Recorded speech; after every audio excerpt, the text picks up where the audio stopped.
रोजची सकाळ मस्त सुंदर स्माईलने आणि भरपूर पॉझिटिव्हिटीने व्हावी असा खरं तर माझा प्रयत्न असतो. पण ना घरच्या लोकांना मात्र ते आवडत नाही. आता भाजी केली तरी पिहू मला ही भाजी नको, मला पापडाचा खुडाच पाहिजे. आपण पापडाचा जो चुरा करतो ना त्याला आमच्याकडे पापडाचा खुडा म्हणतात आणि माझा पिहू त्याला पापडाचा खुडा म्हणतो. मग काय, पापडाचा खुडा केला, टिफिन पॅक केला आणि एकाला सुट्टी असतानाही दुसऱ्याला शाळेत पाठवण्यात आपण यशस्वी झालो म्हणजे एक मोठं युद्ध फत्ते केल्याची फिलिंग येते बरं का.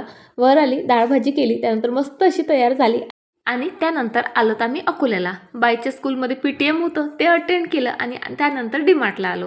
आधी तर मॅडमनी सर्व डीमार्ट धुंदळून काढलं, जे पाहिजे ते घेतलं आणि माझं काही नाही बरं का, हे सर्व रिकाम्या चौकशा चालू होत्या कारण माहीत होतं मिळणार तर काहीच नाही. मग काय, फक्त सॉफ्टी वगैरे खाल्ली आणि आज ना 13 वर्षानंतर माझ्या आयुष्यात एक चमत्कार झाला.